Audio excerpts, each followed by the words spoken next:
Poison the Well, ladies and gentlemen, welcome back. Johnny giving us the knowledge. Tell them about Poison the Well. All our listeners they need to know. Tell them. All right, so when I was in high school, I had a buddy that was super into all the metalcore, hardcore stuff from the late 90s, early 2000s. And he tried to get me into Poison the Well. So he showed me Nerdy, which is one of the most genius songs of that genre. And I think that song still holds up against a lot of shit now.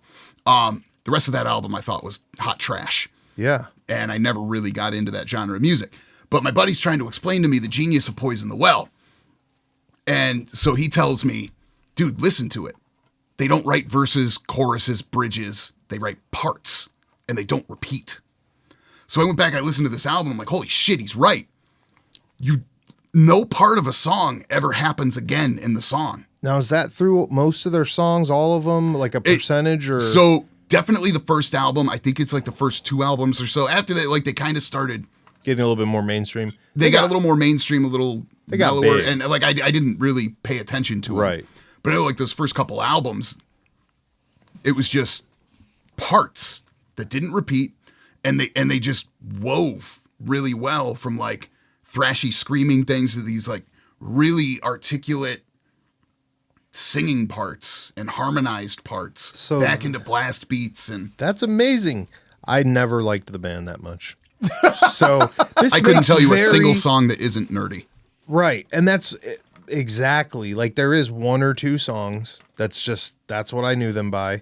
And then I didn't care. And it wasn't that it really is what you just explained makes sense. It's when you listen to their songs, you're kind of like, this doesn't make any sense. When did this song change songs? And I never noticed that. I put it down so fast. Yeah. You know how you are when you're 15? Yeah. You got 3 seconds. You got 3 seconds, homie. Well, it's still that way as adults. Except, and it didn't help the fact that that was during my shift of going from like 15-year-old kid that's into nu metal, and I discovered punk rock. So I was really enamored with punk rock. So I got this friend trying to show me this metal that seems really incoherent. That is wild. That is wild. Especially, seeing it at an early age and not understanding it at all. You just assume, I always assume, like when I see guys who are into it, I'm like, oh, you've probably liked that since you were 7. like you came out of the womb with a Dead Kennedy shirt, didn't you? Because it just seems that way. Yeah. And a lot of the dudes that are in the community that are really into it are really into it. Yeah. They're identifiable, we'll say. And you run into the issue of gatekeepers with it. Oh, so what they would call in the rap community, the backpackers, the guys who think they are the all-seeing eye of what is the history and what will be the future of the genre. The genre. Yeah. Yeah. They have to open the gate for you. You have to prove yourself to them. Oh. Like punk rock has a huge gatekeeping percentage. It's so annoying. Really? And frankly, I never really fit into it to begin with. I got into it because I liked the music. Later on, I started discovering that, I kind of relate to a lot of these guys on the personal levels, not necessarily I grew up on the streets in the middle of the city, but like a lot of like the mental stuff that they went through, like home lives that weren't perfect. I wasn't abused or anything like that, but right. Growing up in a lower class family, I started noticing after the fact, it's like, oh, that might be part of the reason I really gravitated to this is they're singing about stuff that I understand. Where you found the peace in it and stuff. Or just being the outcast. I was always a weird kid. Right.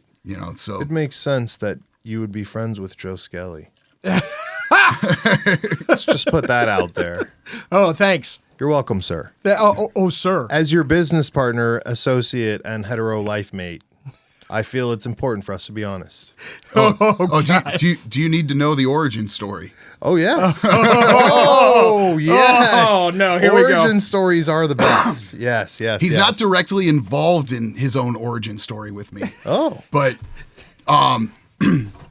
so the whole way I ended up assimilating into these miscreants crew was I saw a band that he was managing.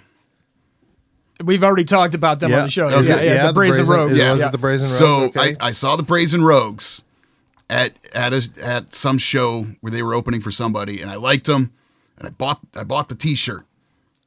And 17-year-old me, Done. You buy the T-shirt, you're done. 17-year-old me goes home, and I'm Captain Punk Rock. Sleeves come off it. A couple weeks later, I was at Rocky Horror down at Cedar Lee. Nice. And I'm standing outside, and Al from the Rogues comes up to me on a bicycle with his girlfriend on the handlebars. And like stops the bike so hard, she goes shooting off the front. Yes. And he's just, oh my God, that's my band. I'm in that band. Where did you get the shirt? I was like, I saw you guys play like 2 weeks ago. Oh. Like, oh my God. Oh, that's, he introduces himself to me. Oh my God. Somehow I end up with this dude's phone number. He's planning hanging out like 2 days later. And, so This is 100% the individual. Yeah, this is him. This is him. Do we have a name for him? No, it's okay. I like it. But so I assimilate into that.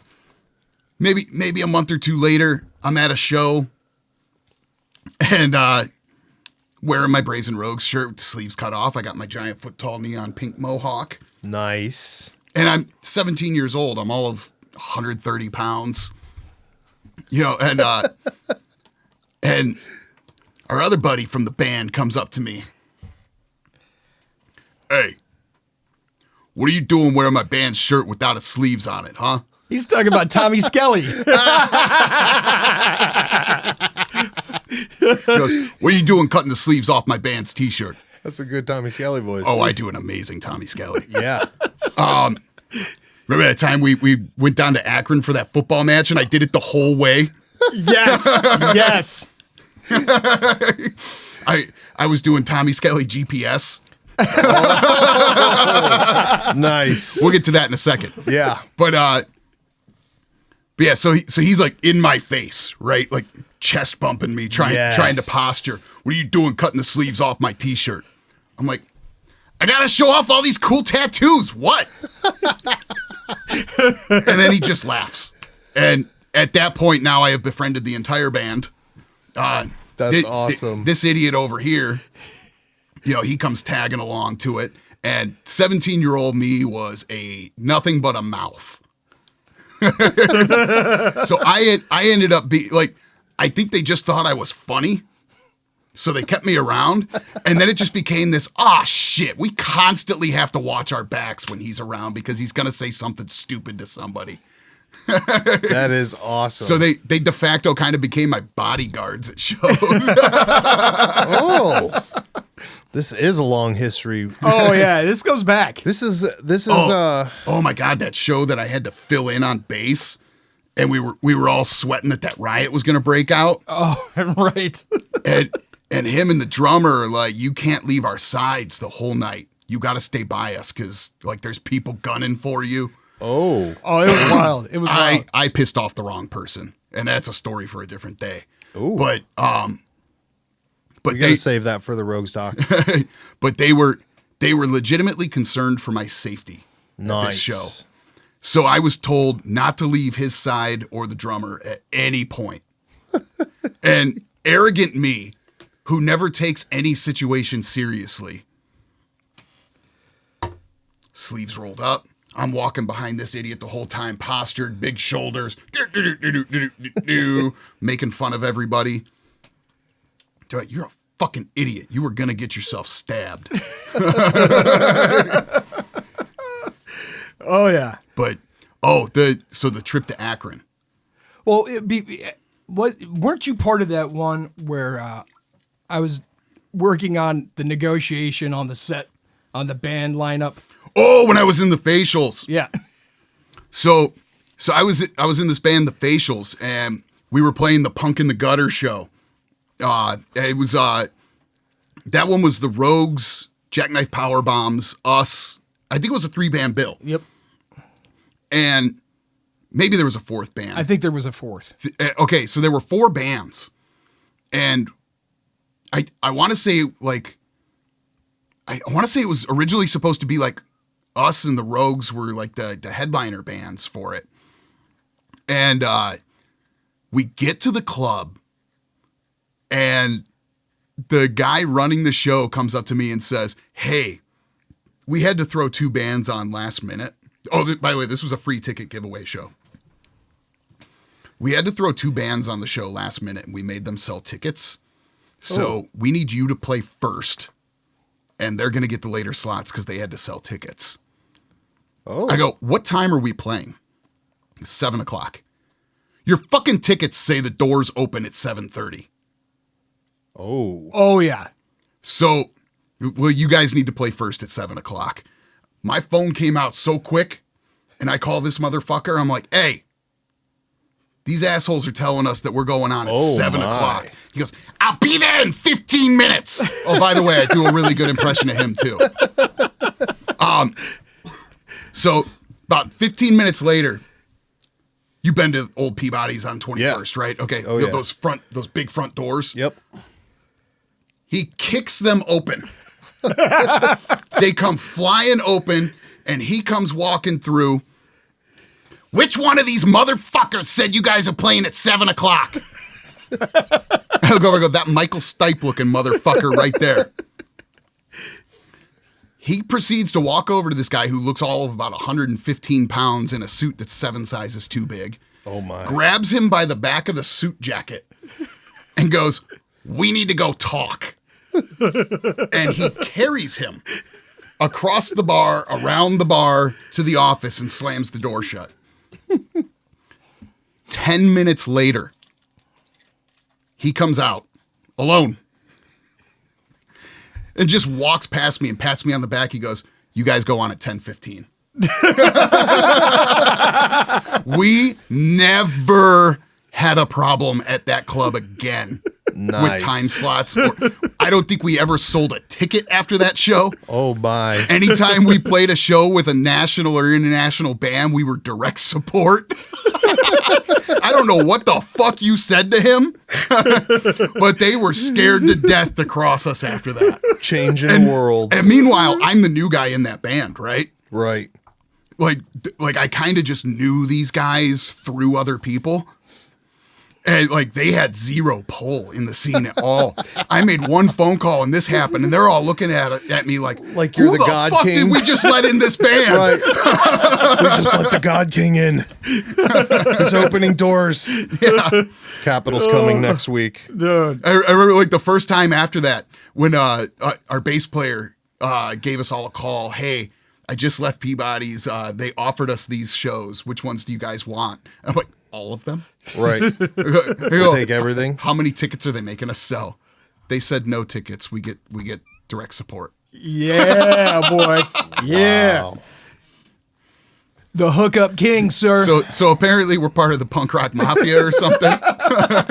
Hey, I've said it before. And while we're on that point, maybe we should add Johnny here to the list of people who let vegans through. Oh, God. You know, Or is he too young for that? Are you going to put him on that list? Listen, I have it on good account that this guy and Tommy Skelly were at the show where vegans were created, and they could have stopped it, but they didn't. he's talking about. Were they doing punk rock shows in the 20s? He knows. You know he knows. No. He's making a cheap reference to when they played the Food Not Bomb show in Akron, and they played for food, right? That's what they got promised. We don't have any money, but we'll pay you in food. Hey. And the band went to go get their food, and they're like, oh, we have tofurkey, we have this, we have that.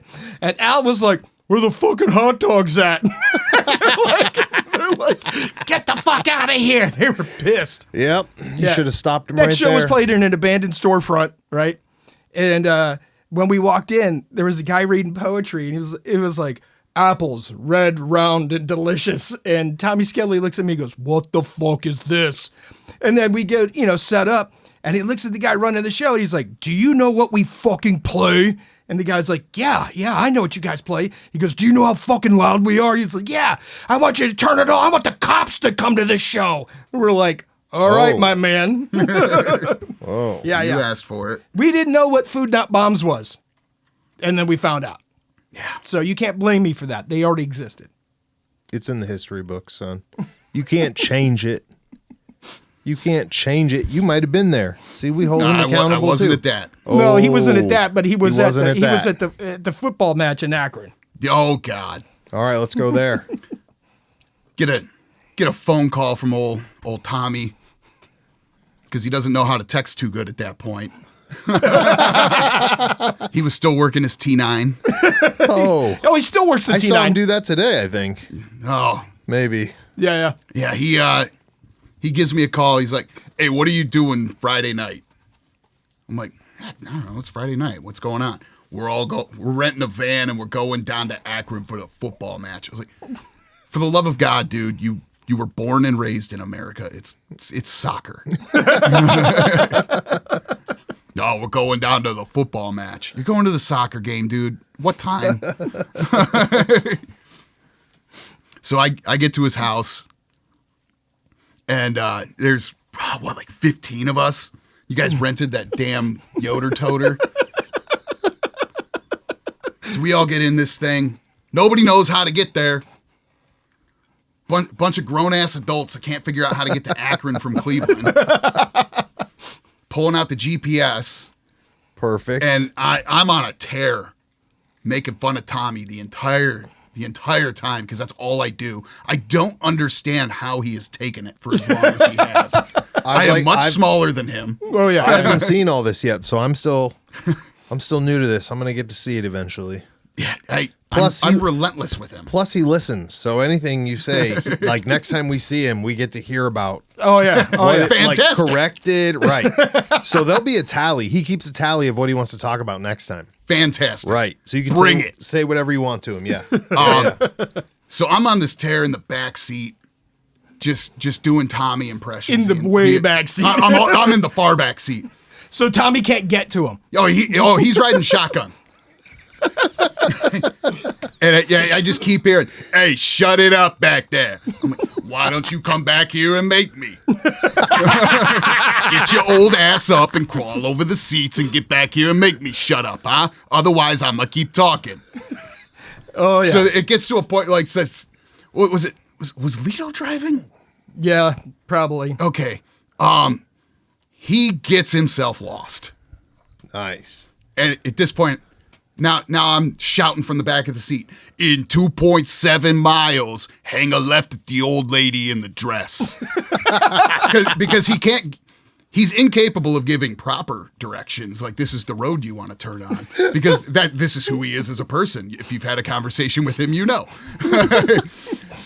So all of the directions became, "You're going to take a left at that field over there. Not the one down the way over there. It's going to be this one right here. It's going to look like a little bit of a dirt road, but you're going to want to take it anyway. Trust me on this, all right? It's going to be a little quicker. You're going to hang a left there, and then there's going to be an old apple tree. Not the orange tree, but the apple tree over there."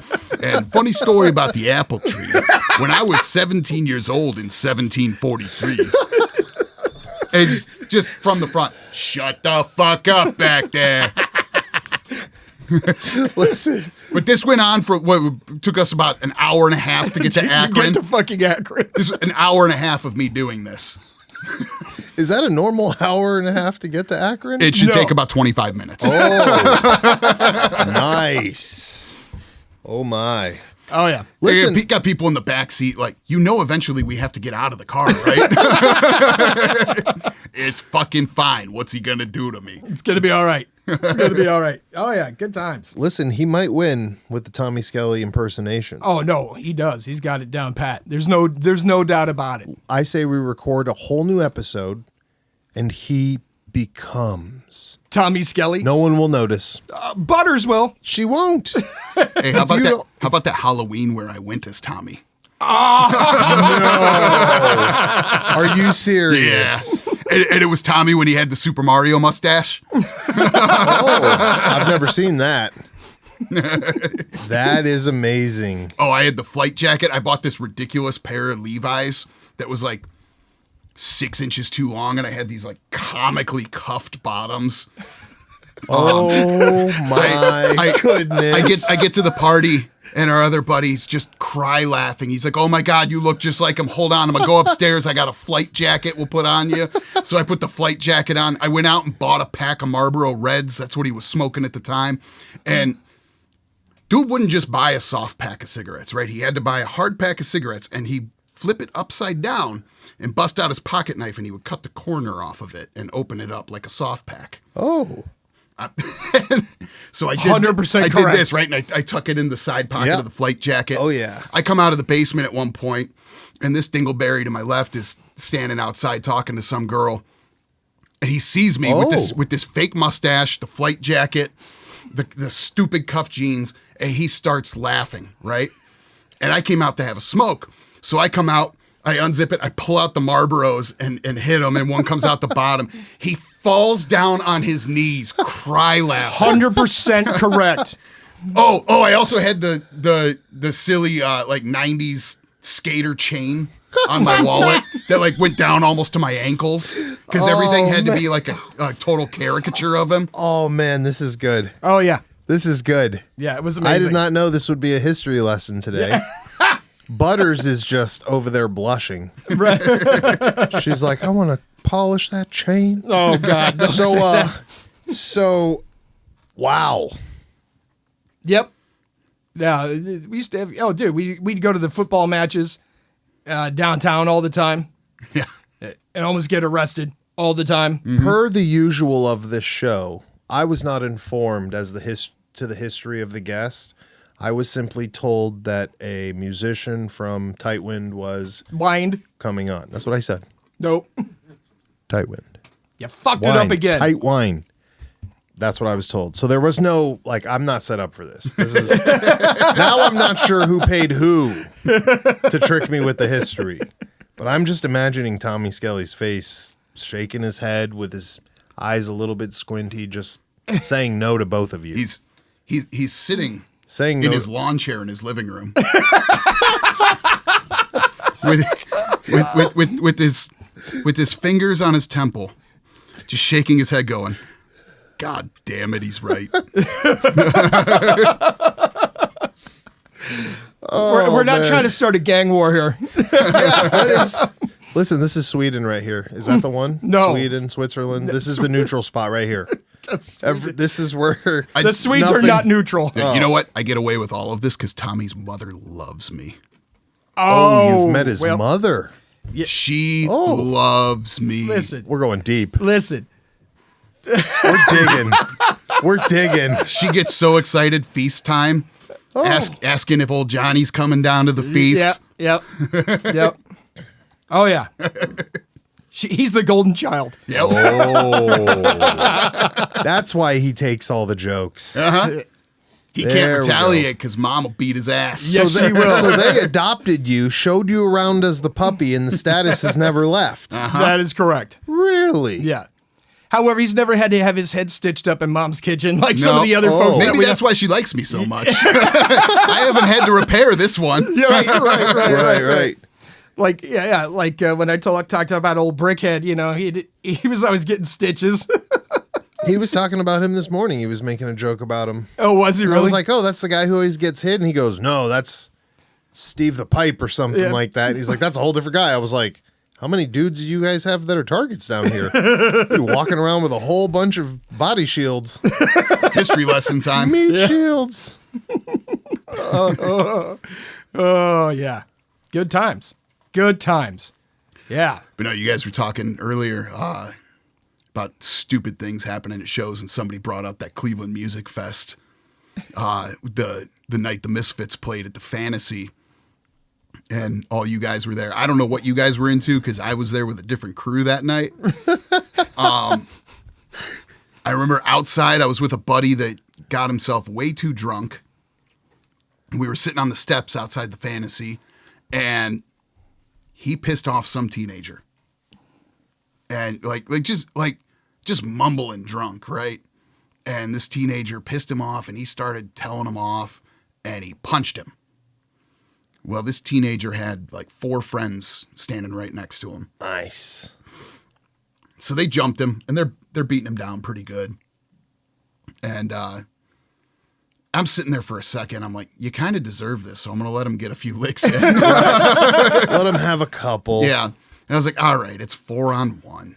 So I get up and I grabbed the one kid by the back of the shirt and just yanked him and let go. Apparently, I threw him into the middle of Detroit. Oh, yeah. And all of a sudden, I hear screeching air brakes. A freaking city bus almost hit this kid. Oh. It was not in front of these club and the one across the street, the Blind Lemon at the time. Yeah. It was not uncommon for people to be thrown into the street. Makes sense. Yeah, not uncommon. Not uncommon. Especially at these and punk this shows. club that he's talking about used to have almost a full-sized pirate ship inside of it. Well, that was the upstairs fantasy. Yeah, This yeah. show was going on in the theater downstairs. Yeah. But remember, after clearing up all of that melee, we went inside for the show, and the American Werewolves were playing, and that fantasy theater, it's like a big old stage, right? And there was like a doorway if you're looking at the stage to the left, and it had a staircase that went up, like it went up a few steps, took a 90-degree turn, went up some more steps to the stage level. Right.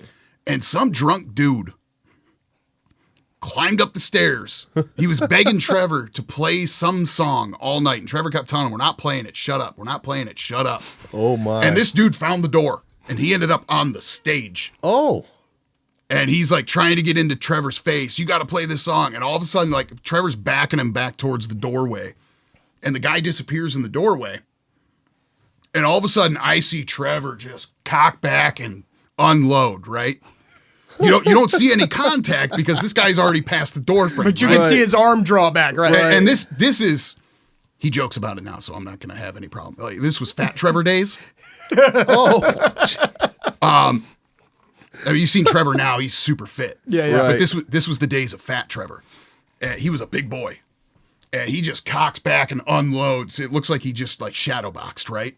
Right. And about 3 seconds later, you see some dude cartwheeling through the door at the floor. Trevor knocked this dude down an entire flight of stairs, took a 90-degree turn, and kept going. That's how hard he hit him. Oh, yeah. That's funny. The Music Fest used to be pandemonium. They still having that one No. in Cleveland, or is that done? That's been done for 15 more years. Yeah. Oh, God, you remember that Rhythm Room show? Where, the one where it was just constant fights all night. Oh, yeah, in the basement. It was like the Punks versus Skins show or something. Because that was a good idea in Cleveland. What a combo. Seems and- mildly The night ironic. started with somebody claiming that this girl's boyfriend punched her. Oh, yeah. Or no, everything started before that because I was the first fight before you guys even got there. Broadview Gutters are playing, and they were a reggae punk band. Nice. They are playing "Stir It Up" by Bob Marley. Very mellow song. Right. There's this dude slam dancing. The stage is all of 8 inches high, right? He's one man slam dance pit. Singer's girlfriend is standing center stage right up against it. Every time he goes by, he's slamming her into the monitors. Oof. He comes by me and slamming me. And the way that room was set up was the stage and the floor were like downstairs, and there was a staircase that went up and fence around this big hole in the floor. You could look down at the stage, or you could be on this small dance floor. I was downstairs leaning against the staircase talking to a buddy that was sitting on the stairs. And this guy kept bouncing off of me, bouncing off the singer's girlfriend. And he did it enough times. My buddy looks at me, he goes, "Is he bothering you?" I'm like, "Yeah." So he comes by again, and my buddy jumps over the handrail over me, midair catches this guy in a bulldog and takes him down. And he's just choking him, and he's like, "You're done. Nice. Enough. Cool it." And he lets him go, goes back up to the stairs. Guy gets right back up, one man slam dance crew. Nice. Hits me like 2 or 3 more times, and I look at my buddy and I go, "He hits me one more time, I'm gonna end him." He comes back around and tried, and I put my leg behind him and grabbed him by his mohawk and just pulled him back over my thigh and popped him 3 times square in the nose. I was like, "You're fucking done." And I just chucked him at the stairs. So that was fight number 1. About 20 minutes later, someone accused our friend's boyfriend of punching her. Nice. So he gets beat down. The Gutters are still playing at this point, and the room is beyond capacity at this point. I mean, like, this show was like triple oversold. And somebody punched Jason's brother and broke his nose. Wasn't me. This was a different guy that I broke the nose of. Right. But his brother came up front with just pouring blood. And Jason, who is the coolest, calmest, collective person you've ever met in your entire life. Oh, the part of the story that I'm missing that makes this so hysterical. The Broadview Gutters are playing in bathrobes and boxer shorts, and they're open, and they have these giant, like 2-foot long black dildos hanging out of them. Nice. They're playing, and we're all upstairs. All of a sudden, we hear slam, screech, music stops. Jason threw his Gibson Flying V down on the ground with force and is screaming into the microphone. Who the fuck just hit my brother? Get the fuck up here. You want to fight somebody, you can fight me. And all of us are looking around like, oh God, Jason's pissed. What do you do when Jason's pissed? Jason doesn't get pissed. Like we were all, it was like a momentary, like every one of us and like every tough guy in that room was like, what do we do? What like when the calm guy is mad? Yeah, like this is it's the white suit guy from The Simpsons. Right. Right. But so Jason's like threatening to beat down anybody in there that hit his brother. Somehow that gets squashed. They end their set. Somebody else is up, and a full blown riot takes off. And it's like a 20-man fight. I look down again. There's Al with the freaking mic stand. He's holding like a freaking bow, and he's just swinging it back and forth, parting the crowd like the Red Sea, performing fucking ninja moves. Like that night was nonstop violence. Oh yeah, it was a rough night. Like I'm surprised Bobby and Terry still had punk shows after that yeah. night. The That's people that own the awesome. club. Yeah. Like I mean, there was so much bloodshed that night. That is awesome. That is big history. You're going to be a huge part of the Rogues documentary, aren't you? Oh, probably. Yeah. Yeah, probably. Oh, Tommy Skelly's like shaking his head again. He came up to me one night. They were playing a show. He's like, I have no idea what the fuck we should be playing tonight. You write the set list. So I like, write bro, down it's your band. I write down all the songs I want to hear, and I hand them to him, and he looks at it and he goes, Jesus. He said, I don't remember how to play that. Give me your fucking guitar. I'll show you how to play it. It's 3 fucking notes. Hey, and he'll tell you it's 4. He'll tell you it's 4. I was told it was 4 when I told him that too. I said, which 3 notes will it be, boys? They said 4. Right. That's him right now. Right. He's like, I heard you guys. I heard you talking. Yeah. I heard you guys talking about me and my band. Right. Wow. This See? is a lot. There's a lot of information. Is this getting documented as just basically Rogue's history? Like, is that what's happening I guess for these it could episodes? be. It could be. I mean, There's a lot of information. I don't think you were joking. I think that really might be him. Like, this might actually be. Now I have to kind of look. I'm standing outside your house right now. I can hear that motherfucker pretending to be me. Right. Yeah. I got my stick measure. I'm ready to go. Oh my. Yeah. Listen, I'm excited to see what he argues on this show. I feel like at this point now we can just have rotating people talking about the histories and let people fill in the gaps. Right. Right? Some of our fans are out there have learned all new lore things. For sure. Speaking of lore things, before we forget to discuss it again, we should go into that bigger lore stuff that we've talked about in the past. Bring up our alley guy, our beautiful picture. He looked at Johnny was good enough to look at our picture over here and tell us who is that guy in our picture over there? You talking about the frame picture of the Undertaker? Yeah. It's a beautiful frame. So we have confirmation now that it is the Undertaker. Yeah, because and not the fake Undertaker. Yeah, because we've had that picture for a while. Right. And we weren't sure. So we wanted to make sure. Right. You know. For sure. That it is the Undertaker. You want to see some wackadoo shit? There's a picture floating around the internet of his college basketball Get pictures. out of here. Oh, he was a college basketball star. Really? Yeah. Well, I think you The just Undertaker, I think who never moves more than like 3 steps every 5 minutes. Oh, yeah. He played college basketball. Really? Yeah. Was he any good? I have no idea. I wasn't sure how far back I that think I was knowledge went. watching early 80s college basketball. I don't watch current college I basketball. don't know. I've learned more from you about wrestling in like 10 minutes, though. So I wasn't sure how far that goes. Who's your favorite wrestling team? How's that work? Is it Tag team? Tag team? I don't know. What do you guys call them? what when two guys wrestle I together? have no idea. I don't know what you're talking about. Teams. I mean, if NWO was a team. Oh, you mean groups? Group. Wrestling. All right. I mean, if you're talking just strictly tag team, without hesitation, Road Warriors.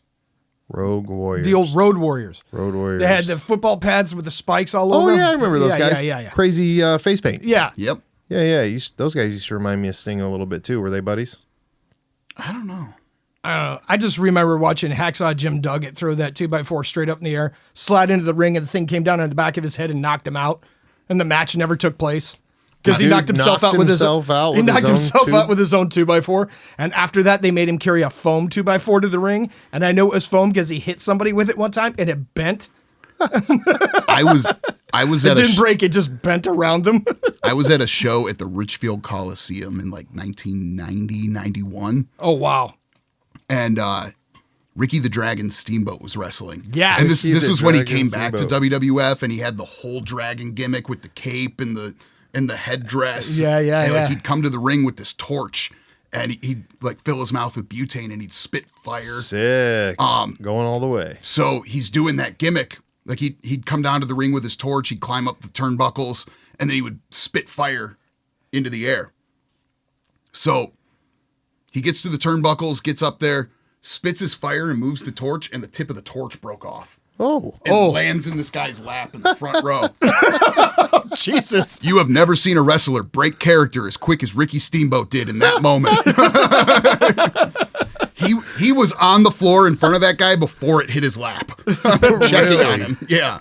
Wow. Yeah. That's awesome. Yeah, that's old school wrestling, man. I remember going to the public hall downtown, right? It was King Kong Bundy, Hulk Hogan, Ricky the Dragon Steamboat, Special Delivery Jones, Junkyard Dog, George the Animal Steel. Man, this is like a whole other sport that I know nothing about. This is like so old. This is funny. 80s. 80s This is history. wrestling. Oh, right? really? 80s wrestling. Yeah. Is that like the Rockstad wrestling time or what? It's just after. Just Oh, after. okay. Just after. Interesting. Yeah. And that's when Hulk Hogan pressed King Kong Bundy above his head. Like, this guy was like, what, 400 pounds? King Kong Bundy was probably around 450. Yeah. And he straight military pressed him above his head in the ring. Really? Oh, yeah. Dude, Old it was Hulk, crazy. Yeah. Impressive. Good stuff. That's the old days. You know, that's Joe like when Hulk Skelly's- Hogan, that was like right when Hulk Hogan got his own cartoon. Oh, the Saturday morning show. You know, You Joe know what? Skelly's Hold on. favorite Hulk Hogan content is the one where he rode that speedboat around. No, right? I was just getting ready to talk You know, about it. he Do said you, that's do you his remember that favorite. show? Thunder Kiss. Was it? Yeah, it was Thunder Kiss? Thunder Paradise. Thunder in Thunder Paradise. Paradise. Thunder in Paradise. That's right. What the hell is Thunder Kiss? That was his character in the Rocky movie. Thunder Lips. Thunder Lips. Thunder Lips. Thunder Lips. Right. We are all messed up No, today. it's totally messed up. All right. But I'm going to sideline you because I just, you know how you're always, You want to buy a boat, don't no, you? you're a fanboy of Steven Seagal. Did you ever hear about how Steven Sensei Seagal Seagal. got kidnapped by a mafia? What was it? Hulk Hogan that set this up? How does this? How did we get? I from totally, Hulk Hogan I do to it. the- I just say two left turns, right? So 2 left turns. yeah. So I just found this out. Apparently, your dude, Yep. Sensei. Sensei Seagal, Yep. got kidnapped. Got kidnapped by a mafia. It could have been everything. How's Seagal. the greatest martial artist in the world? Obviously, he let them kidnap him so he could get in and infiltrate and then bang the mafia Don's daughter and he could marry in. And then his Italian heritage would be confirmed. Oh, got you. It happened because he is not Liam Neeson. Oh, well, there you go. Ooh. There you go.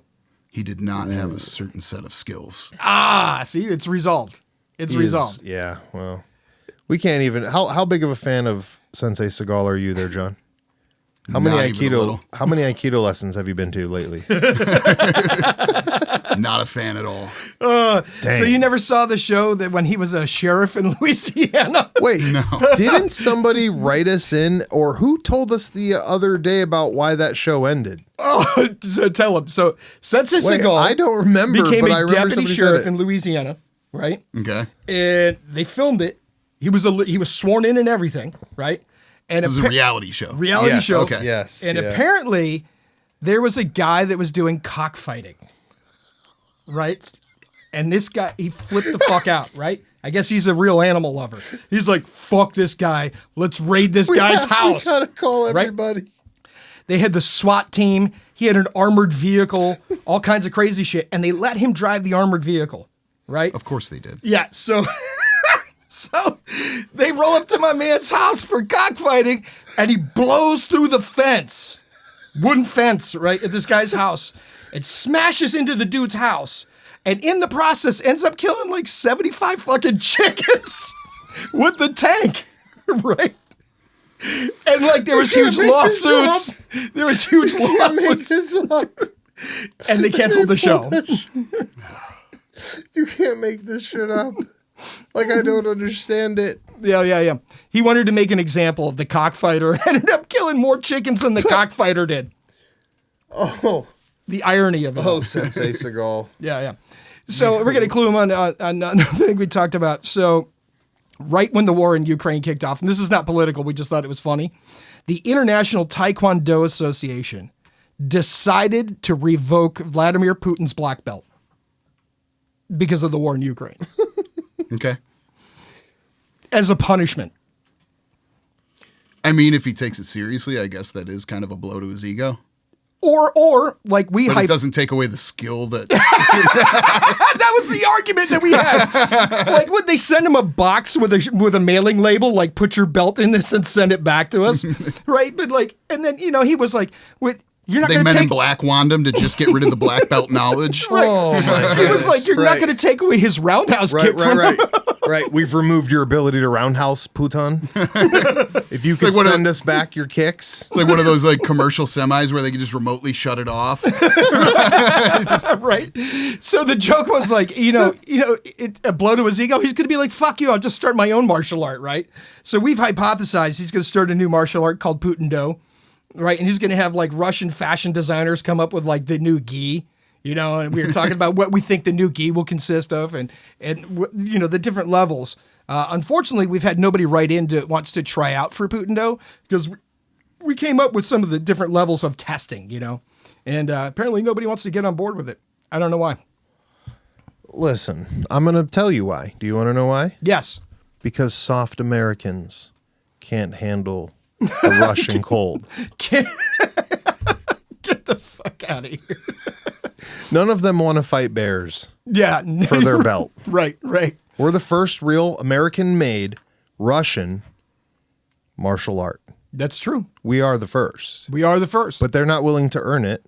Yeah, nobody wants This to get isn't boarded up in a jujitsu. building and have This it lit isn't on ju- fire yeah. and then they have to escape. This isn't jujitsu, bro. You can't just get a belt in 3 years. Yeah, I'm talking to all you UFC fighters. Your pajama rollers. Yeah, all of you guys who throw chairs after you lose and get pinned. Sorry, I shouldn't say this. Let's go back to the show. The real me is going to step outside now. The real me's going to Listen. step outside. Have you heard about that antitrust lawsuit going on with UFC right now? No. Wait, please fill us in. Oh, okay, so 'Cause I wanna are know. you guys aware like the company that owns UFC, Endeavor, like they also purchased WWE and now they run together as TKO Holdings. Oh, no. I was not aware Oh, of yeah. this. Oh, so we're about to monopolize sport and brutalizing people. Good. The Endeavor Group owned UFC, and back in April, like in the middle of 2-day WrestleMania, like after night one, it was announced, hey, Endeavor just purchased WWE. So now they're a conglomerized company called And they TKO. Do they do cross promotions? Where like Not WWE yet. guys go into the UFC? Not yet, but everybody's been losing their minds about all the miscreant behavior of Vince McMahon and all these like federal lawsuits against him for sex trafficking And everything else that's going on. Yep. And everybody's like, "Oh, UFC's not going to want to touch this." And they're like, Brock Lesnar's one of the people accused in that, by the way. Oh, Right. So I see all these people talking about, well, like, what if Brock went back to UFC? I'm like, listen, they're owned by the same company. They're not going to touch Brock right now.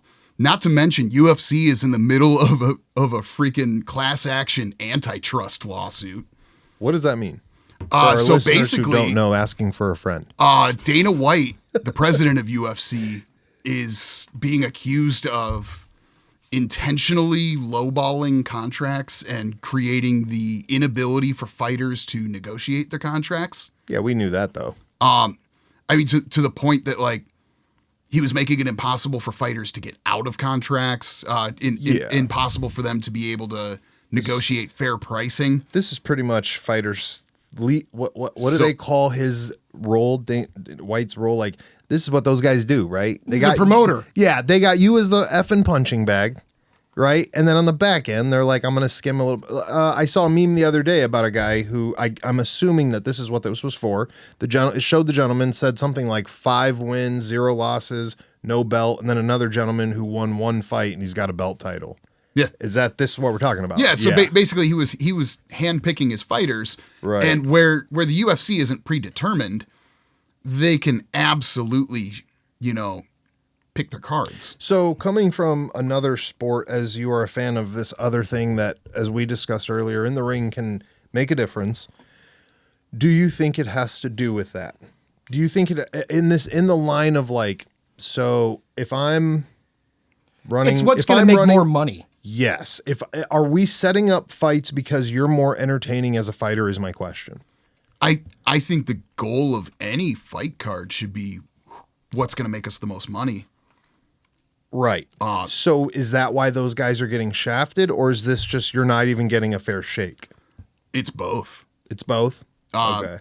Because they'll have guys that are just, lighting up their competition.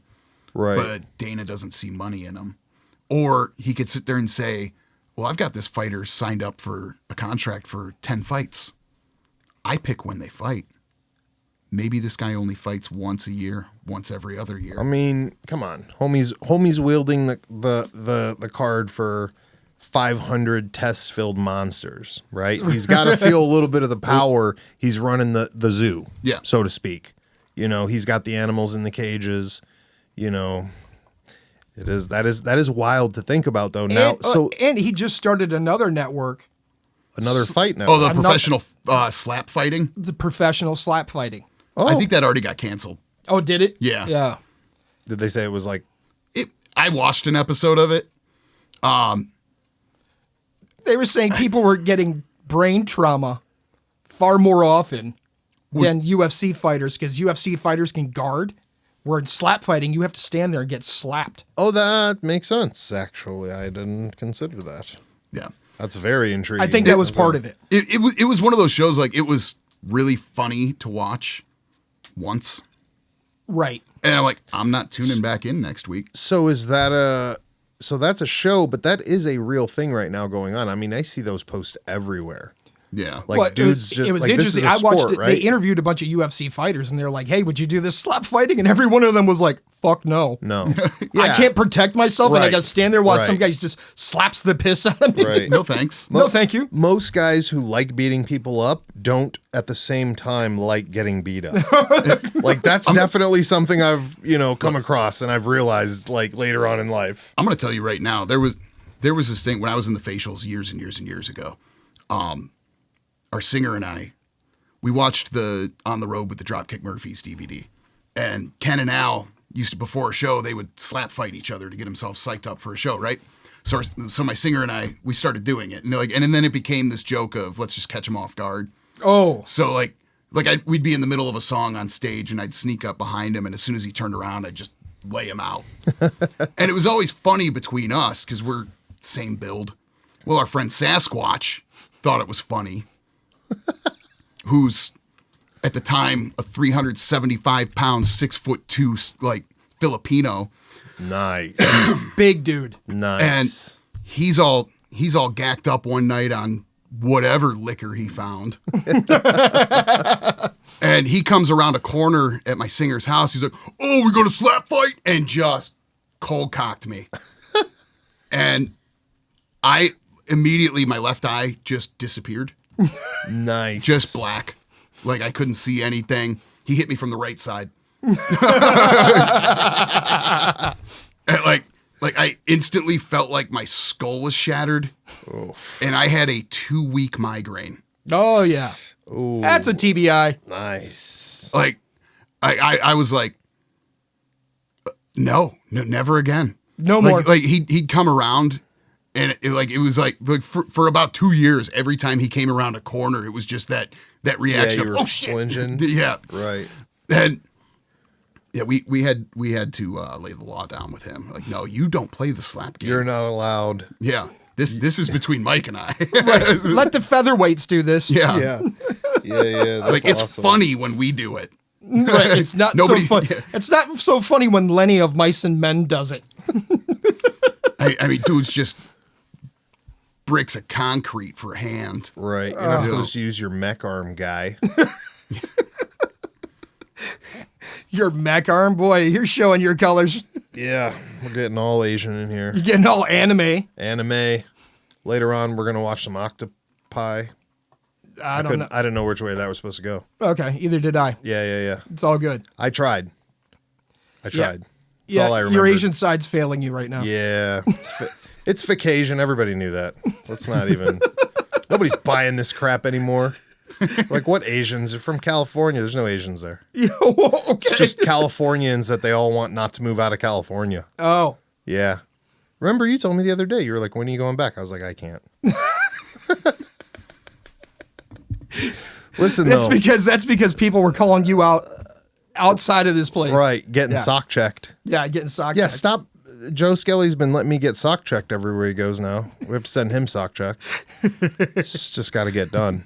It's just got to get Random done. people I don't know were like, dude, I checked out the podcast. Sock check that fool. Yeah. Meanwhile, he's wearing his no-shows. Right. Listen, we're going to a Zao show later, okay? Oh God. And after that, we've got the prayer circle. Oh, That is something that is kind of weird, by the way. The big influx of, I mean, now it's just everywhere. drum but circles. no, just hardcore God bands. Like, I didn't realize there were so many. And then some of them tried to have their wives killed.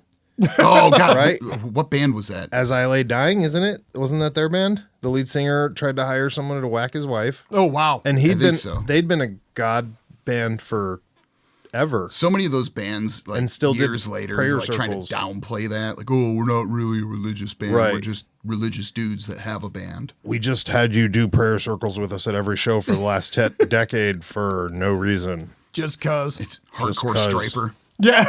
Right. Oh no! They're just ninja kicking Bibles into the pits. It's okay to hit the chicks with them. It's like holy knowledge. Goof from across the room. Oh God. Yes, sir. When is the last time Joe Skelly's been in a pit? That's the question. Because we just went to a hardcore show the other day and he did not dance. And No. then following that show, immediate right after, there was more of a fiesta show and he didn't dance to that. No. And then following that show, there was more of like a conjuring show, which we all left for that. But No, it's been a minute. You know, at a certain when's point the last in time. time you punched some random dude's girlfriend? Never. What? It's never Never? happened. It's never happened. Oh, Ever? you jerk offs. No. We went No to that Madball Dropkick shows? show at House of Blues. Oh, you know, I never been to the Dropkicks. And That wasn't the show. that was this never was know. a House of Blues show. Dropkicks were playing. And it was right after our buddy found himself incarcerated, and you're losing your mind because they won't let him have his meds, and he's hypoglycemic. Oh. And we're gonna go down there and bust him out so he can get his meds. And like literally the day before this show, I blew out my knee. And I'm a stubborn son of a bitch and never went to a doctor for it, right? So I'm just hobbling around one leg. Heck yeah. And I remember like I'm intentionally standing at the back of the room. I was like, I'm going to watch this show from the back of the room tonight. Peace area. Yeah. I'm probably 20, 21 around this time, right? So like I'm way too young to say I'm going to go to the back of the room. But I'm injured. That's where the dads stand. Right. I'm injured. I got a lame limb here, you know? It's like I'm just going to stand back here tonight. that curtain comes down, say it's about showtime. And Joe over here looks at me and he goes, listen, motherfucker, the second they start playing, we're going straight up to the front. I go, the fuck we are, dude. I'm staying right here. They come out on stage and he grabs me by the shirt and slingshots me. And I'm literally by the staircase that like from the entrance of the House of Blues showroom. And he slingshots me, and next thing I know, I bounce off the barricade.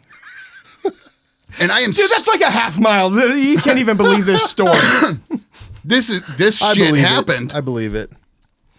I'm stuck there the rest of the night. Like inadvertently pogo dancing because I can't put any weight on my right leg. So But you don't want to look still because you'll look weird. I can't get out. Because at this point, dropkicks were like the slayer of punk rock. Right. Nobody had a pit The like the circle dropkicks. pit started and it's not stopping until the end. The closest thing in comparison to a dropkick pit was Sick of It All. Yeah. And so I am stuck in this pit with one leg.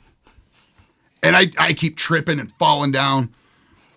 We got freaking Turkey just arms out of nowhere grabbing me, picking me up, and then I'm falling right back down.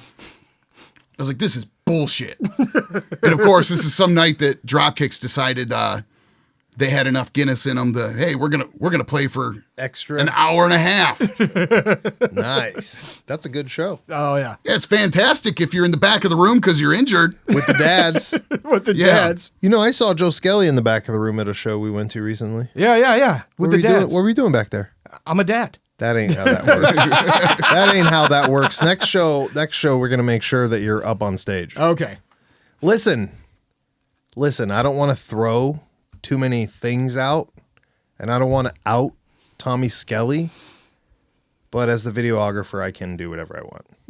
So, I heard from a little birdie that I was with today that a little birdie that we're hanging out with, they might use as a star of their music video. Oh, God. They were talking about it. Oh, God. You better get tip top. Because that means you can't be in the back with the dads. Do Nope. the Brazen Rogues have any dad songs? No. Do you, Is this the song I'm thinking about? Like, are we going to have to recreate things that happened in your past? No, it's not that. I don't know. But I'm just saying, whatever dad song, I don't think you're going to qualify for the video if you're in the back with the dads. Yeah. In the back with Broken Kenobi and his drop-in leg. How's that going? Dropping in at You know our when age. What the they F? recorded that batch of songs, I get a phone call from Tommy. I'm leaving work. It's like 2:30 in the afternoon. He goes, "Hey, what are you doing?" Driving. Now? Driving. Yeah, what are you doing? Driving. What? He goes, I need you down at the studio. Like, when? Now. Right now. Now. I'm like, I need you to sing backup vocals. yeah, I need you to sing backup vocals on our record. And I'm like, fuck? It's like, I mean, I guess I don't have anything going on. So I drive down to Little Italy. And they just throw me in there. And they're like, all right, we got like 4 songs that we recorded. We need you to do backups on. Producer gets in. He's like, all right, let's just line you guys up here. And all right, we'll get ready to go. He's about to hit play. And I go, hey, wait a second.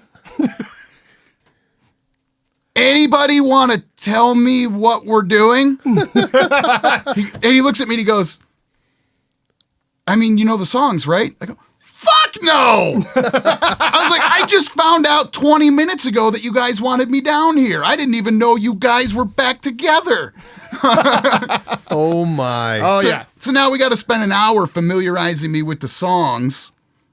Yeah. And like that was the day producer and I we heard the songs enough, like producer and I started talking about layering vocals. No. That's way too fancy. That's fancy. That's too fancy for 4 Tommy's notes. head's exploding because I'm sitting there, I go, dude, 3-part harmony here. And he's just, oh, jeez. Oh, what are you doing? That's more than 2 notes. And then producer guy knows what I'm talking about. He's like, yeah. He's like, hold on. So Johnny just shows up and wrecks the album. Well, no, like you can hear them.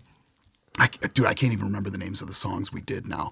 But there's the one song. There's a chorus with like these really like huge like background woes, and it was all producer guy and me. Like basically the two of us overdubbing ourselves. Yo, that's there's sick. like a chorus of this Brazen Rogue song that the Listen. Rogues are not singing. Yeah, you got to do what you got to do. That's awesome, bro. Look at how much history we got right here today, ladies and gentlemen. That's a lot of history. This is a lot of history. This has been a great episode. It's These were episodes more of than history. I had bargained for. These are episodes of history. Listen, before we sign off for the night, I feel like we would be wrong if we didn't read our fan mail. Oh, okay. Especially because there's kind of some ones in here that look semi-legit. So Any hate mail? nope. Hate. We don't get hate mail. Wait a minute.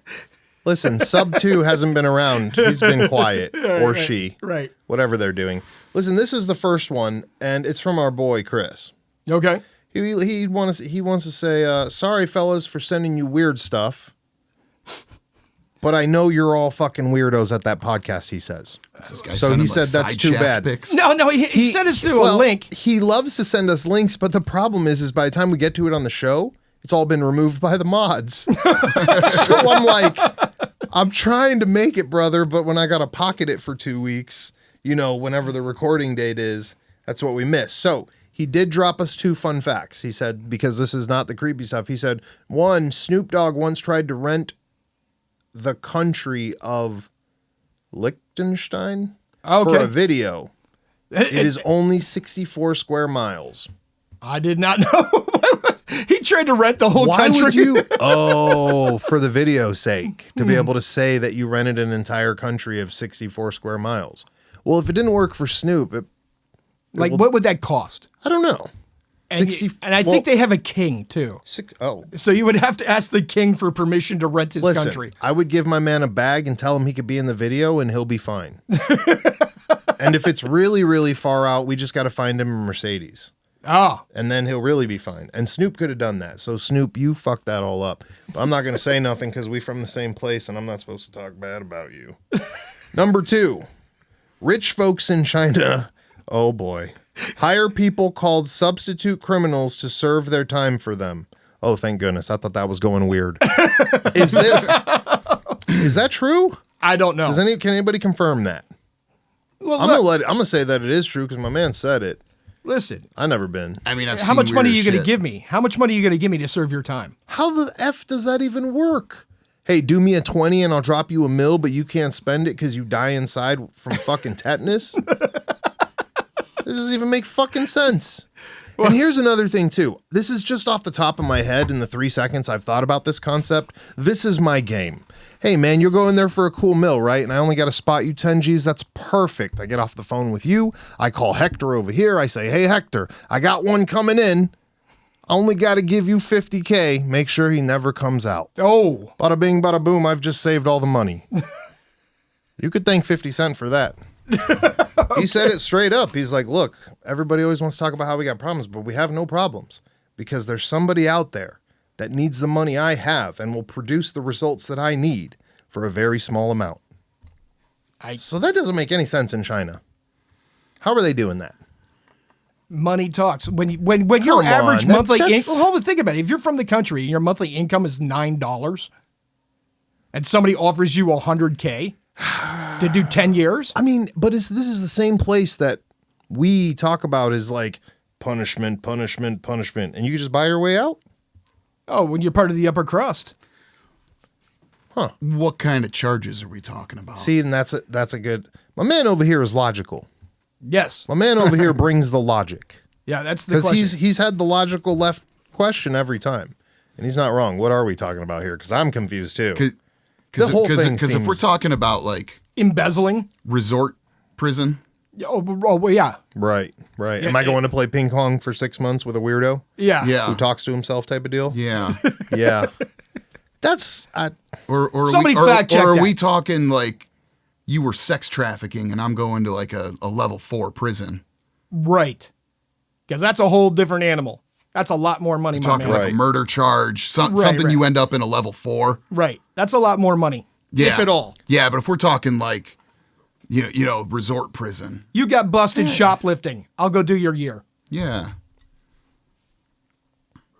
You got the shocked look on your face. There's not enough. We just needed to reboot him. There's Yeah. not enough. There's not enough effing money, bro. Like, how much money is your whole? All right, let's go over it. 1 year. What's your price, Johnny? What's the charge? Doesn't matter. Yes, it does. Okay. Well, you're getting ping pong. You're getting ping pong with the drooler. Or a year? And it's Here. not a felony. It's not a felony. You're coming out straight. You're coming out with your money. 100K. 100K for a year, dog. Have you ever been locked in a box? For 1 year? That year's gonna feel like 10, bro. But ping pong prison. But you could make 100K not being in there easier than being Maybe in there. not. No, That's maybe scary, no, bro. Maybe No, that's- not in the caste system like that. That's double my yearly pay. 24/7 looking at a brick though. That's scary. That's scary. What about you there, Joe Skelly? We got a price on that? I want more. Yeah. 200. 200. Okay. Bro, you didn't come up with a cool mill. Don't even ask me to even drive you to the prison, bro. Get the fuck out of here. Oh, I've got the heebie-jeebies now. You guys are too tough for me. It's the punker in you. Yeah, I mean, Rockabilly kids aren't like have this. a- We're very peaceful. I have a sliding scale, but yeah, like He's like, is Debo in the next cell block? Because if he is, we gonna need I some more got a money. sliding scale, but I started 100K for a year in ping pong. In ping prison. pong? Yeah. Yeah, I mean, if you could Skype, maybe. Internet Even get access. Even get a conjugal. I mean, for that, bro. For that, I do it for 50K. I'm just saying. If I could just talk to people and still shake the I hands. get to pick my conjugal. Yeah. Okay. Yeah, I think so. Oh, yeah, like that. Yeah, no, yeah, you get to pick it. Yeah. I wasn't sure. I was like, wait a minute. Are we like, the wife doesn't know type? Or you meant like, You're not picking for me. 1,000%. Yeah, no, yeah. I think you'd get to pick it. Either way, man, that is weird. Well, maybe not to them. I don't think I could do that. What's Listen, the next mail? okay, the next one's a good one, All right. especially since Johnny here's a musician. I need to, this one's from, I think it's from Little Timmy. Or he changed his name. Either way, here we go from our boy. He says, hey guys, I need to know your opinion, Joe Skelly. What do you think about the song Buddy Holly by Weezer? And he said, I'm directly talking about the song that if you play the riff at 209, you're going to get kicked out of the guitar store. Does Buddy Holly have a riff in Yep. there for that? Which Yep. one is it? It's the da-na-na-na-na-na-na. Oh, okay. I didn't know you got kicked out of the guitar Yeah, there's store. a couple of them. Johnny, go. You know them better than I would. I don't remember them all. Stairway to Heaven gets you kicked out. Wayne's World. Stairway. Yeah. Forbidden Riff. Yeah. Master. So I spent a lot of time in Guitar Center. Yep. You're not supposed to play Master. They had a kid that used to come in once a week with his own guitar and plug into the used PV 5150 that they just couldn't give away. So, And I used to hang out with the guitar tech that was there and just chop it up. And this kid came in. He would plug in once a week. He'd come in with his guitar, plug into that 5150, and he would spend over an hour with the amp dimed playing shitty Metallica riffs nonstop. Like, How did they not kick him out? he was funny to him Oh. because he was clockwork.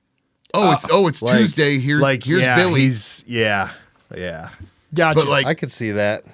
I mean, I don't know about necessarily get kicked out, but the ones you're definitely going to get made fun of.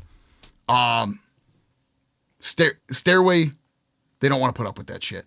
The ones you're going to get made fun of, Enter Sandman, Smoke on the Water, Iron Man. Are these all punk songs? Smells like Teen Spirit. A little bit of Du Hast.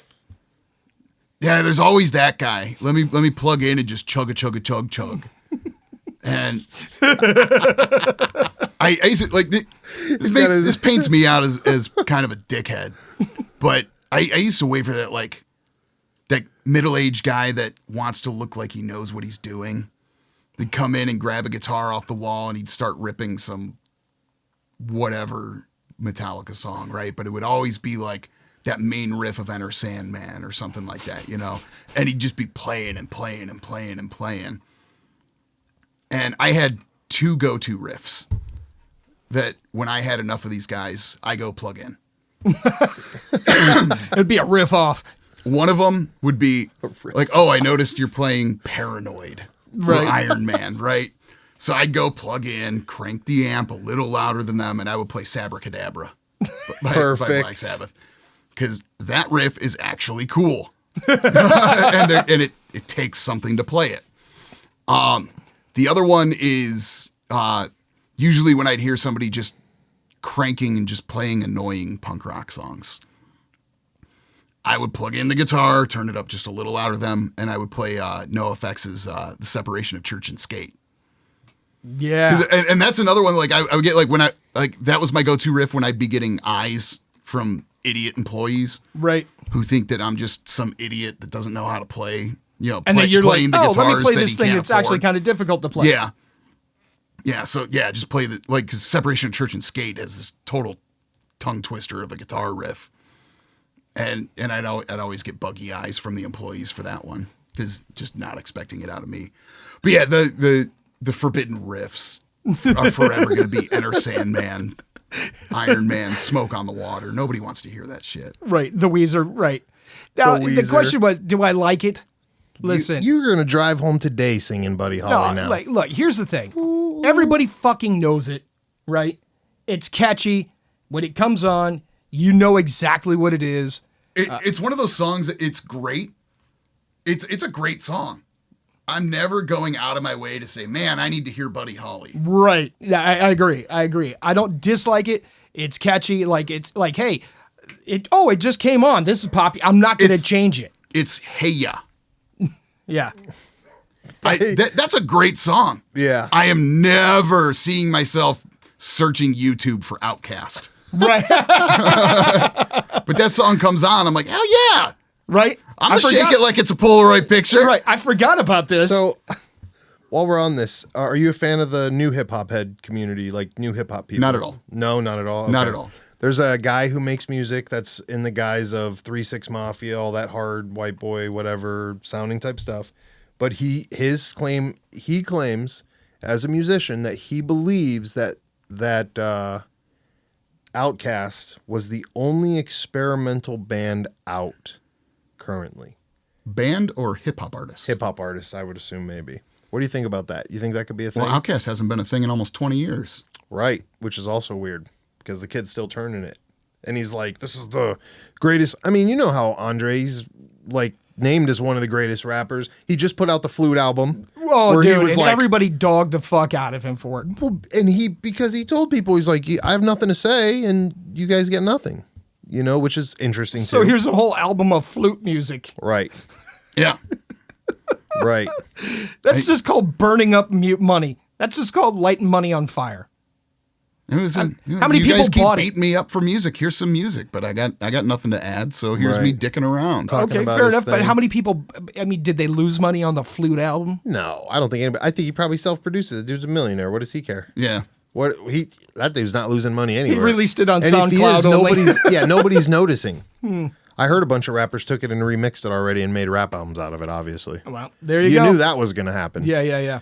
But I was just curious because when I hear people say this, you know, especially like, "Oh, this is the most experimental, cutting edge band," I'm like, well, is it cutting edge just because they didn't, like we said, Poison the Well? They didn't make a chorus, they didn't make a bridge. You know, none of it makes fucking sense. Like, No. what makes it cutting edge? Was Weezer, Buddy Holly cutting edge when it came out? I don't think it was any sort of new thing, cutting edge. No. It was just some. It was revamping old shit and Yeah. changing it. But it was quality songwriting. It wasn't. They weren't reinventing the wheel. They were just writing quality songs. Right. That's how I always felt about it, especially because during that time when everything else was popular, like Chasing Bigfoot with Blink, right? I mean, during that time that Weezer popped off for us, Yeah. dude, that was way early for us. Uh-huh. Like, it was still just big Blink. I can't even remember the bands because I hated them so much, but it didn't matter. I just didn't like any I of mean, the that was current right at the end bands. of grunge. It was Yeah. kind of Yep. before I Blink couldn't, hit. Yeah, I didn't like grunge either. I didn't care for that. Fucking grunge. All right, what's the next? My flannel is dirty. Dude, come on. Go stand next to the punkers. Get away from us. You fucking...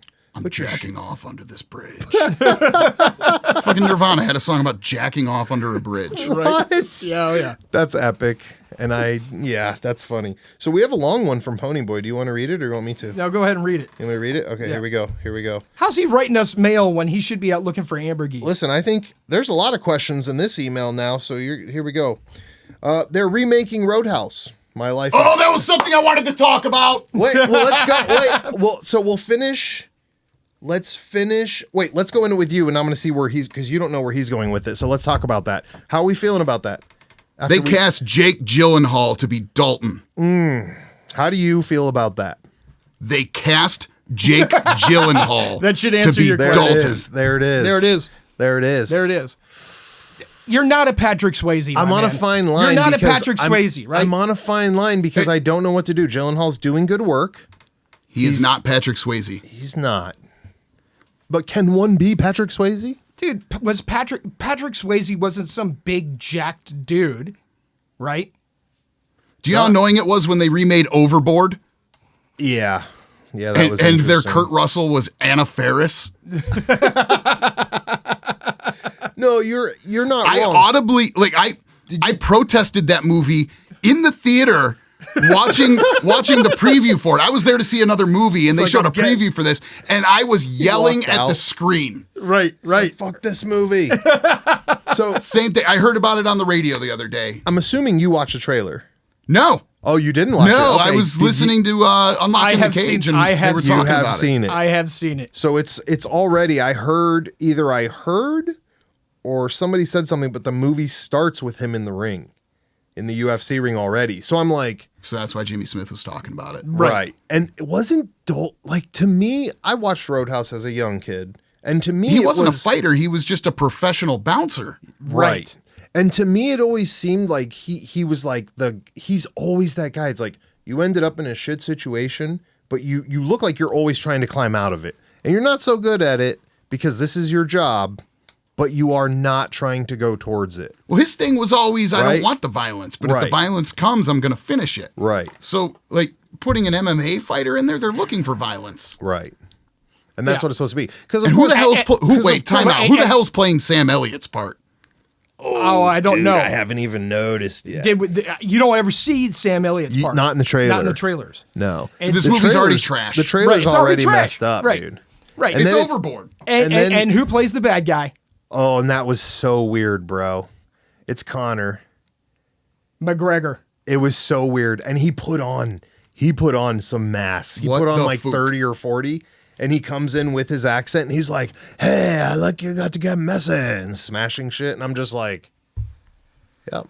And where's the bar set? Do you remember? It's in Is it Florida. Atlanta? Florida. It's in so of Florida. course it's in. Yeah, I'm like, that's not in the middle of nowhere. Fuck at this all. movie. Right. I'm gonna go with Johnny and go fuck this movie. See, and again, I don't know what to say. Roadhouse is one of my favorite movies ever, but fuck this Oh, movie. that's why it's so strong for him. Yeah. Oh, it's a classic. I It's have a it fucking is. classic. I have a Blu-ray copy of Roadhouse that has an optional commentary from Kevin Smith and Scott Moser. Oh, nice. Nice. That's hot. That is hot. Kevin Smith is amazing. It's not the movie's amazing. It's just Jake's had so many good roles, and I'm like, I don't know what to do with it. I don't know what to do with It's it. the wrong guy. It's dude. Look, they're going for who would we get? They're right trying now? to get money for the movie. That's what this is. It's a money It's grab. a reset. It's a money grab. Okay, this is a hot take, but stay with me on this. All right. I'm looking at like the type of movie it is. Dalton was the calm, cool, collected guy who could fight. Yep. Right? He didn't want to fight, but he would if Well, necessary. in the did trailer, Tai Chi. in the trailer they make him like that. But again, like he's that handsome, unassuming guy, right? Like you don't look at Patrick Swayze and think I'm gonna get my ass kicked. No. Right. But very handsome guy, very unassuming. It's all that ballet. You want to cast a new Dalton? Ben Affleck. Oh You God, just went that Dude. Tommy Skelly's about to roll over. I Ben Affleck. Ponyboy's about to lose his mind. fucking can't Ben stand Affleck that can't guy. fight, bro. He's unassuming. He is. That's because he's Ben Affleck. but he's gonna fuck your girl in a very uncomfortable spot. Like the back of a beetle. Did you get to listen to our Mallrats story? No. No way, really. So I have a buddy. I was at the Goth Kmart one day when we were kids, and I was inside. And this kid's a super nice guy. Just you would love him. Like you guys could talk. He's the one that goes to the wrestling stuff. And I was in the Goth Kmart getting checked out with my cool little Gucci earrings. And I turn around and there's my friend standing outside the door, bucked up with some big guy.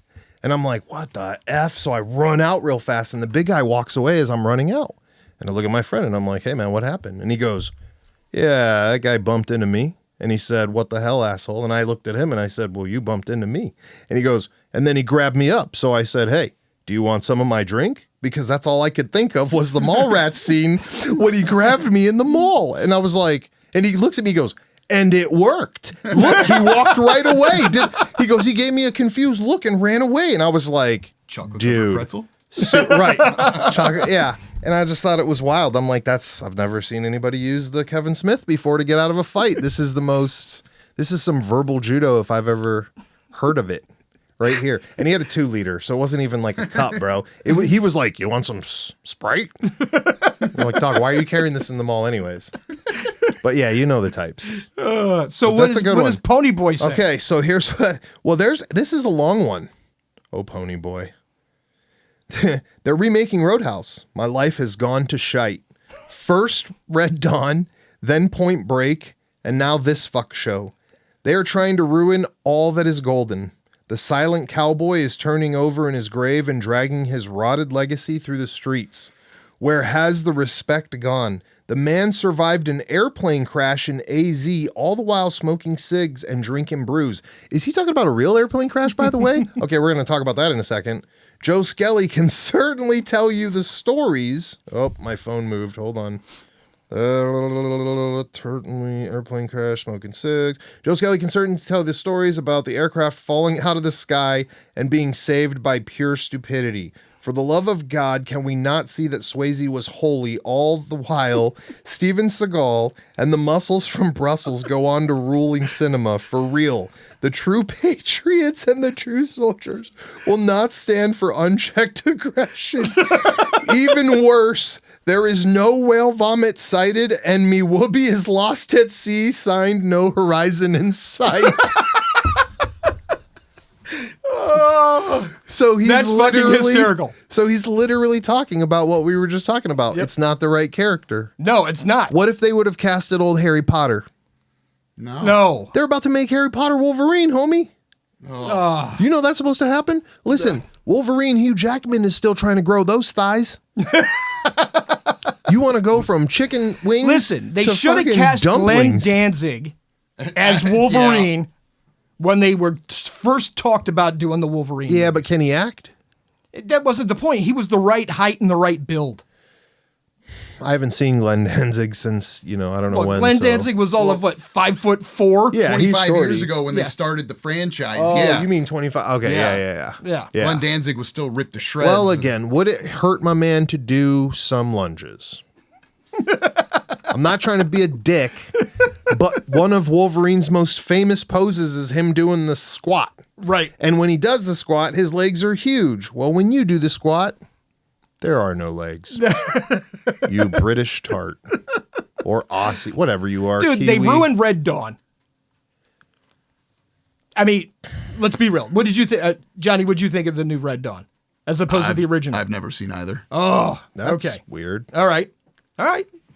Didn't tickle my fancy. You have so much in that brain. How did that slip by? I have a feeling you're not a Sensei Seagal fan, too. No. Not at all. I'm joking. He said that last episode. See how I worked that in? I see. Professional. That's all right. I'm not a fan of him post leaving Japan either. So there's that. You can court-martial me if I live, sir. Oh, this first my. movie. Well, yeah. Under Siege, where Steven Seagal plays a Navy SEAL who turns out to be a cook on a destroyer. We can't go backwards. Yeah, okay. We can't go backwards. Fair enough. Listen, the new one, it didn't really make any sense. The new Red Dawn. Oh, boy, because North Korea invaded the United States? There were a lot of plot holes in the movie.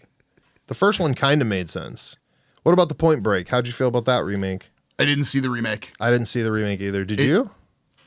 I couldn't bring myself to. That was like, I remember seeing the previews and just thinking that's not something I'm interested in seeing a remake Who of. was in it?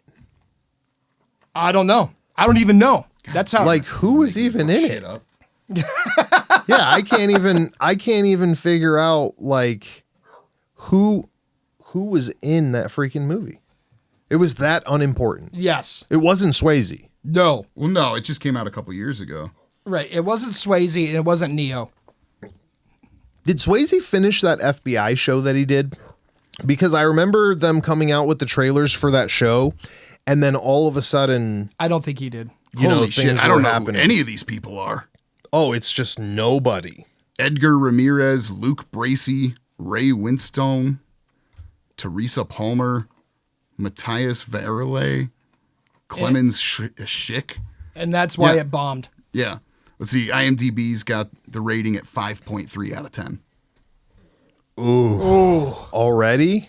Yeah. I mean, Listen. it came out 9 years ago. The remake did? Yeah. Okay, we're needs gonna a go, reboot again. let's just. All right. Well, you know what? This was The original is a 7.3, by the way. only a 7.3. It's a fucking classic. My man fired his weapon into the air to signify his brotherly love and camaraderie between him, the law dog, and the criminal. And they only gave it a 7? Only. That's Only. cold-blooded. I'm going to say they lost 2 points because Anthony Kiedis doesn't shoot himself in the foot in the remake. Yeah, that's probably what it was. All right. Well, you know what, ladies and gentlemen, we're going to wrap up there. But listen, you learned about brazen rogues. You learned about Going to jail in China. going to jail in China. You learned about Pony Boy's sadness. Yeah. You learned about Tommy Skelly's what's going to be sadness and anger. I don't even want to know what's going to happen with that. You'll be dealing with that. I'm sure Oh, I you'll know. see him way I know. before. Either one of you will probably see him before I do. So So that you truck rumbling down my street. right. Clunk, clunk. So we learned all of these new things. Man, this has been a history lesson. I feel educated. I feel like I should put hope some so. money down or something. Like, I don't know. Like, just throw something into a pot somewhere, like pay some student loans or something. Write the show if you got lots of student loans and let us know. We're not going to pay them, but I'd like to know if you got them. That way, next time I think about it, I'll think about you. Thanks for checking the podcast out. Johnny, thanks for stopping by. Hey, thanks for having me. We appreciate you coming out and giving us the real education. I've got a lot of plot holes from the 90s filled in now, so I feel like I can kind of fucking move on with my life. About time. Yeah, yeah. Joe Skelly over here is going to get us a veggie burger later, and I think that is a wrap. Like a veggie fucking wrap. 97 seconds of everything you never, ever, ever wanted.